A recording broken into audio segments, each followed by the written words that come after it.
नमस्कार। मैं हूं संजीव श्रीवास्तव। आप देख रहे हैं 4 पीएम। दोस्तों, इलेक्शन कमीशन ऑफ इंडिया ने 5 राज्य विधानसभाओं के चुनाव की तारीखों की घोषणा कर दी है। चुनाव अप्रैल माह में होने वाले हैं, वोट डाले जाने हैं और मई माह में मतों की गणना होगी। जिन 5 राज्यों के चुनाव तारीखों की घोषणा की गई उनमें पश्चिम बंगाल, असम, तमिलनाडु, केरल और पुडुचेरी राज्य है। और तारीखों की घोषणा का इंतजार सभी राजनीतिक दलों को था और ये जो राज्य हैं, यहाँ भी इसका बहु प्रतीक्षित इंतजार था जो आज रविवार का दिन है, समाप्त हो गया। ज्ञानेश कुमार और उनके साथ जो बाकी उनके आयुक्त हैं, उन्होंने मिलकर आज एक प्रेस कॉन्फ्रेंस की। प्रेस कॉन्फ्रेंस में तमाम तारीखें घोषित की और बहुत कुछ नया है। ये जो पूरे का पूरा चुनाव कार्यक्रम है, इसमें कई नई बातें हैं। क्या नई बातें हैं वो मैं आपको आगे बताता हूं।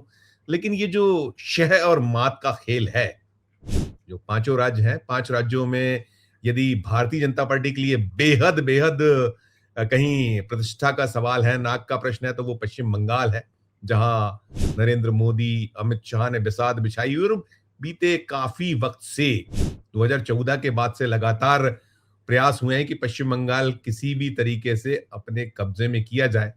लेकिन बीते जो 2 चुनाव रहे हैं, चाहे वो 2016 रहा हो या 2021, दोनों ही चुनावों में बीजेपी की दाल गल नहीं पाई। और अब जो 2026 है, 2026 बेहद बेहद अहम है और जैसा मैंने कहा बिसात बिछी हुई है।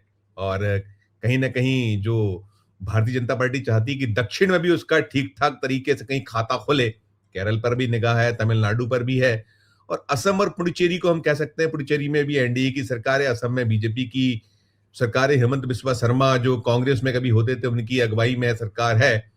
और वो जो दोनों राज्य विधानसभा है, चाहे वो असम हो या कहीं जो दूसरा सूबा है, माफ कीजिएगा, जो केंद्र शासित प्रदेश पुडुचेरी है, वहां बीजेपी मानकर चल रही है। हालांकि असम में भी बहुत आसान नहीं होगी रहा ये जो परिदृश्य है देश का, तो ये एक सीन है। और जो चुनाव चुनाव की तारीख की घोषणा की गई है, उसमें इसके ठीक पहले ममता बनर्जी ने भी एक स्ट्रोक खेला है। मास्टर स्ट्रोक उसे कहा जा सकता है। वो मास्टर स्ट्रोक कहीं ना कहीं बीजेपी को तो एक गहरा दर्द दे गया होगा और बीजेपी जैसा करती आई है उसी अंदाज में उन्होंने खेला है। और चुनाव आयोग उसमें कहीं ना कहीं हाथ मलने के अलावा उसके पास कोई चारा था नहीं, क्योंकि ममता बनर्जी बड़ी क्लेवर लीडर हैं और जिस तरह से वे किला लड़ाती हैं वो देख रहा है देश।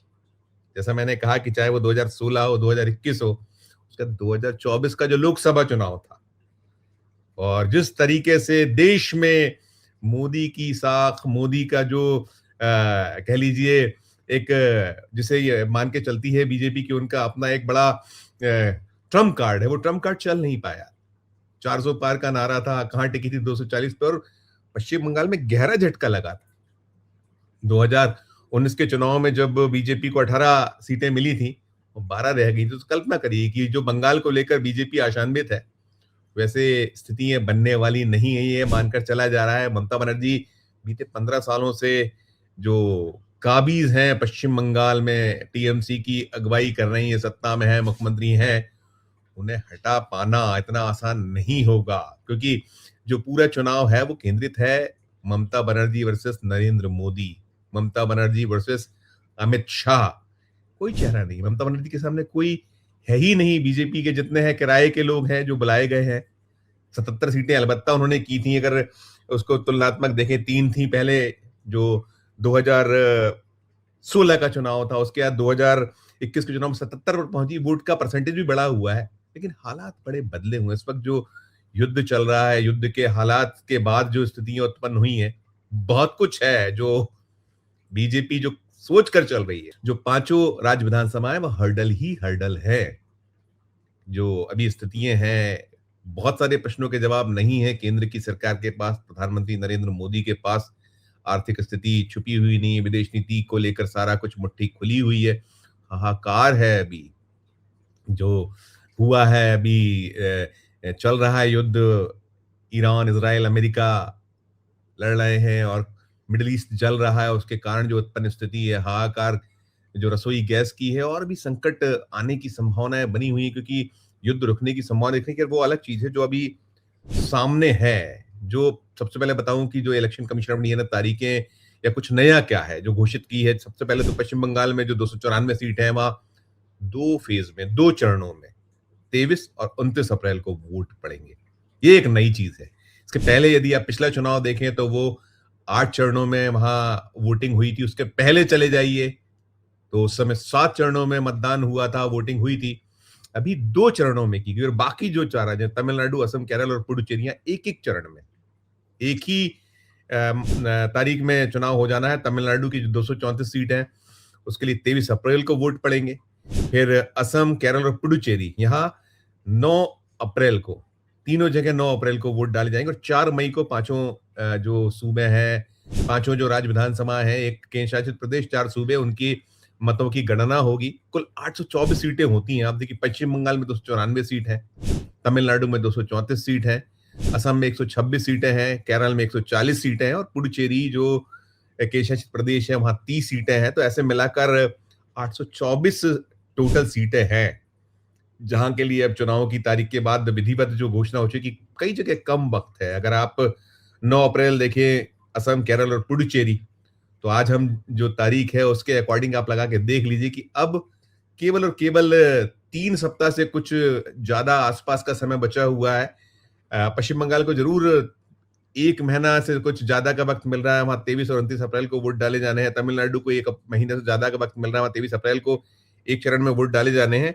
अब पूरा का पूरा सिलसिला बन चुका है और आपको मालूम है, जो मैं पश्चिम बंगाल की जब बात करता हूँ, पश्चिम बंगाल में जो टीएमसी है, ममता बनर्जी हैं, वो तो माँ माटी मानुष, बंगाली अस्मिता, इस पर चुनाव वे लड़ रही हैं और जो बीजेपी है, बीजेपी का तो जो सबसे बड़ा अगर कोई नारा चुनावी है तो वो जंगल राज है, जो बिहार में उन्होंने दिया था। लेकिन दोनों में बहुत फर्क है। वो पश्चिम बंगाल है, ये बिहार था। बिहार में अलग तासीर थी। आपने जो है नैया पार कर ली थी चुनावी, वो जो नीतीश कुमार के कंधे पर बैठकर उनके साथ में वो ड्राइविंग सीट पर बैठाल कर। लेकिन अभी यहाँ आपके पास में बहुत कुछ नहीं है। यहाँ सीधे दांव पर किसी का चेहरा लगा है तो नरेंद्र मोदी और अमित शाह का चेहरा दांव पर है। और ममता बनर्जी की जिजीविषय आपने देखी, अगर बीते कुछ महीने उठाइए तो बीते कुछ महीनों में बहुत कुछ उन्होंने ऐसा किया है जिसने देश का ध्यान खींचा हुआ है। आप ईडी के छापेमारी के बाद क्या कुछ रोल ममता बनर्जी ने प्ले किया था। पहुंच गई थी वो, जो उनके अपने जो टीम के सदस्य थे, सहयोगी थे, उनके जब छापेमारी हुई थी तो क्या कोई उन्होंने रोल किया था। फिर दिल्ली तक वो आई थी, दिल्ली में उनको आपने काला कोट पहने भी देखा था। तो वो है, वो लड़ाई की क्षमता, लड़ाई की ताकत, आखिरी दम तक हार ना मानना। कुल जमा जो ये बंगाल का रण है, बेहद बेहद सबसे ज्यादा रोचक। बाकी तो सभी पूरा का पूरा चुनाव है, रोचक होना ही होना है। मैंने कहा कि तमिलनाडु में अब देखना है कि स्टालिन और उनके जो सहयोगी हैं किस तरीके से प्ले अप करते हैं, कांग्रेस क्या कुछ कर पाती है। बहुत कुछ राहुल गांधी ने एक माहौल क्रिएट किया हुआ है। तो आसाम में भी, जो असम है, असम में भी बड़ा दिलचस्प सा चुनाव होना है। असम में बहुत कुछ संभावनाएं बनी है कांग्रेस के पक्ष में। पिछली बार भी रनर अप कांग्रेस थी और जो अभी 5 साल रहा है हिमंत बिस्वा शर्मा का, और वहां तो सीधे सीधे चुनाव जो आप देख रहे हैं, पोलराइजेशन का चुनाव है, हिंदू वर्सेस मुसलमान, वहां इसके अलावा कुछ नहीं है।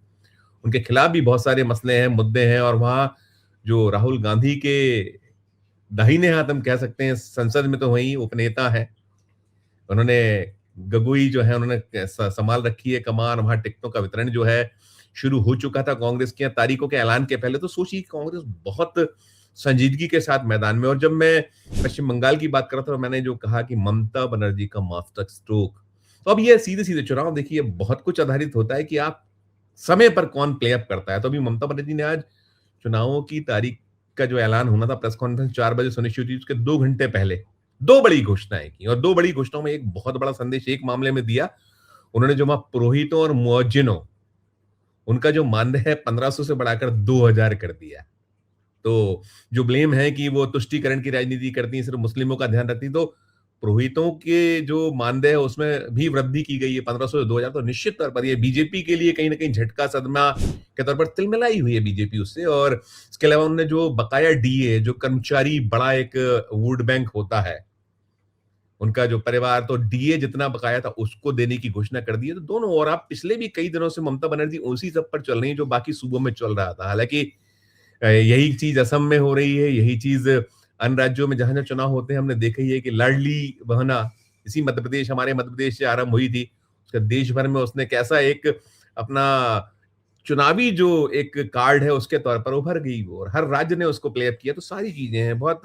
और इसके साथ में जैसे मैंने कहा कि जो असम है, असम के जो मुख्यमंत्री हेमंत बिस्वा शर्मा, जो सिर्फ और सिर्फ विशुद्ध रूप से राजनीति हिंदू और मुसलमान की करते हैं, और उनके बहुत बयान रहे हैं जिसमें साफ तौर पर परिलक्षित हुआ है, लेकिन इलेक्शन कमीशन ऑफ इंडिया कुछ करता नहीं। आज भी जब प्रेस कॉन्फ्रेंस से पूछा गया था, इलेक्शन जो चीफ इलेक्शन कमिश्नर हैं, और लेकिन वो गोलमोल जवाब कुछ दे नहीं पाए, कुछ उसमें आए नहीं उत्तर। वे कहते रहे कि अब जो है घोषणा हुई है, घोषणा के बाद से जो मॉडल कोड ऑफ कंडक्ट है वो लागू हुआ है, तो जो पहले जो हो गया है हो गया, अब से जो कुछ होगा उस पर हम ध्यान रखेंगे, और 2 चरणों में आ जाना। तो अब ये 2 चरणों का लाभ, क्योंकि बीजेपी का पहले ये ब्लेम होता था कि वहां जो है बीजेपी बार-बार तब जो टीएमसी को कटघरे में खड़ा करती थी चुनावी बेईमानियों के लिए, चुनावी जो धांधलियों के लिए सरकार ममता बनर्जी की है, तो अब 8 से सिमट कर 2 चरणों में, तो वो किसके पक्ष में जाएगा?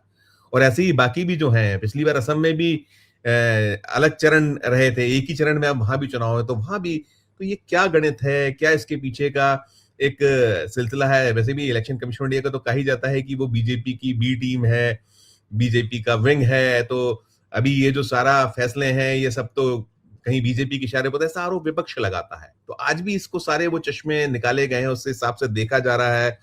तो अब ये इसके पीछे क्या खेल है, लेकिन ये किसे फायदा देगा? तो 4 मई को जब मतों की गणना होगी, जब वो ईवीएम के काउंटिंग के बटन दबेंगे, फाइनल रिजल्ट आएगा, उसके बाद साफ हो जाएगी कौन फायदे में रहा, कौन घाटे में। लेकिन ये जो चुनाव है बेहद बेहद दिलचस्प होना, और बीजेपी इस वक्त जो परिदृश्य है उसकी बहुत बड़ी एक जो हमेशा ही साख जो है दांव पर रहती, लेकिन अभी ज्यादा है, क्योंकि जिन हालातों में अभी है भारत देश, हम जिस कंडीशन से गुजर रहा है, जिन हालातों से गुजर रहा है, बहुत सारे प्रश्नों के जवाब प्रधानमंत्री से मांगे जा रहे हैं, तो इन सब स्थितियों में क्या होता है कि, और फिर एक चीज ये भी है कि जो आज चुनाव का आनन फानन में ऐलान हुआ, तो कहीं से इससे भी जोड़ा गया है कि जो चीफ इलेक्शन कमिश्नर हैं ज्ञानेश कुमार, उनके खिलाफ जो विपक्ष के सांसद हैं, उन्होंने महाभियोग का एक सूचना दी हुई है। लोकसभा का सत्र चल रहा है, और सूचना के बाद वो 193 सांसद हैं, 130 लोकसभा के और 63 राज्यसभा के, जिनके हस्ताक्षरों से वो सूचना दे दी गई थी। और उस नोटिस के बाद अभी इंतजार इस बात का है कि जो औपचारिक रूप से इसे स्वीकार किया जाता है, नहीं किया जाता, जांच के लिए भेजा जाता, नहीं भेजा जाता। और ये भी कहीं अब आज रविवार जब मैं ये वीडियो बना रहा हूं, तो संभावना व्यक्त की गई है, सूत्र संकेत दे रहे हैं, या जो प्रेक्षक हैं वो कह रहे हैं कि जो कल है सोमवार को, जो दोनों सदन जब सम्मिलित होंगे, तो इस मसले पर, इस मुद्दे पर निश्चित तौर पर हंगामा होगा। और जो टीएमसी ने सीधा मोर्चा खोला हुआ है जबरदस्त तरीके से, और 7 इसमें ब्लेम्स हैं, इसमें एसआईआर को लेकर बहुत सारे ब्लेम्स लगाए गए हैं, इसके अलावा चुनावी धांधलियों को लेकर कटघरे में खड़े किए, तो बहुत कुछ है, सारा कुछ है। और कुल मिलाकर जो अभी परिदृश्य है, 45 लाख के लगभग जो वहां एसआईआर में नाम कटे हैं, जो टीएमसी है, जो विपक्ष वहां अन्य दल जो कर रहे हैं, इतर बीजेपी, तो बहुत कुछ है। और ऐसी असम को लेकर सवाल उठे, तो कुल मिलाकर अब हो गया है। और फिर जो चुनाव तारीखों की घोषणा के ठीक बाद असम के मुख्यमंत्री का वो एक बयान आया, उन्होंने कहा यतो धर्मस्तो जय। संस्कृत में उन्होंने एक ट्वीट किया, उसमें है कि जहां धर्म है वहां विजय है। तो आप मान के चलिए कि जो असम है वहां तो यही सब होना। और फिर उधर जो तमिलनाडु, जो माफ कीजिएगा, पश्चिम बंगाल से निकला है, पश्चिम बंगाल टीएमसी ने कहा जितना चाहो करो हमला, जीतेगा बंगला, यानी वो जो माँ माटी मानोस बंगाली अस्मिता। तो अब रण जो सजे हुए थे उसमें विधिवत जो चुनाव की तारीखों की घोषणा के बाद इस पूरा का पूरा जो सिलसिला है, जो परिदृश्य है, दृश्य है, ये जो 4 राज्य हैं और एक केंद्र शासित प्रदेश है, इन पांचों जो राज्य विधानसभाएं जहां चुनाव होने हैं, तो वहां अब बहुत एक राजनीतिक गर्माहट वैसे तो चल ही रहा था। प्रधानमंत्री ताबड़तोड़ ये जो दौरे कर रहे थे, असम भी गए थे, पश्चिम बंगाल भी गए थे, तमिलनाडु भी गए थे, केरल भी वो दौरा करके आ चुके हैं, लगातार वो नाप रहे हैं। तो जो पूरा दृश्य है, मैं जो कह रहा था, इस वक्त जो ईरान लड़ रहा है, इजराइल और अमेरिका जो दोनों मिलकर उसको कहीं तबाह करने की कोशिश कर रहे हैं, और मिडिल ईस्ट जल रहा है, और बहुत सारे प्रश्न हैं, सवाल हैं, देश में कई मसले मुद्दों पर हाहाकार है, प्रश्नों के जवाब मांगे जा रहे हैं, प्रधानमंत्री संसद में नहीं, लेकिन चुनाव के लिए उनके पास पूरा वक्त है। वो पूरा देश जो ये जहां चुनाव होने, उन राज्यों और केंद्र शासित प्रदेश को नापने पे है, चल रहा है उनका सिलसिला, चुनावी जो गणित ज्ञान है। तो बहुत अलग सा एक दृश्य है, और इस दृश्य के बीच में ये जो हुआ है, तो ये एक सीन के बाद में सारा कुछ है, बहुत रोचक एक पूरी की पूरी स्थिति है। ये आप पूरा चुनावी जो चुनाव का पूरा जो तारीखें हैं, कब गणना होगी, ये भी आपके सामने और पूरा दृश्य भी आपके सामने और मास्टर स्ट्रोक जो खेला है। क्योंकि है ममता बनर्जी को लेकर के उनके खिलाफ एंटी इनकम्बेंसी बहुत जबरदस्त। तो क्या ये सब थमेगा, रुकेगा, क्या कुछ होगा? आएगा सामने। पूरी खबर को सुनने के बाद आपकी अपनी जो राय हो, आपकी अपनी जो प्रतिक्रिया हो, हमारे इस वीडियो के कमेंट्स में अपनी राय दीजिए, टिप्पणी कीजिए और अच्छी लगे खबर तो हमारे चैनल को लाइक कीजिए, सब्सक्राइब कीजिए, ज्वाइन का बटन दबाइएगा तो हमारी हौसला अफजाई होगी। प्यार से बनाइए, देखते रहिए 4 पीएम। धन्यवाद, नमस्कार।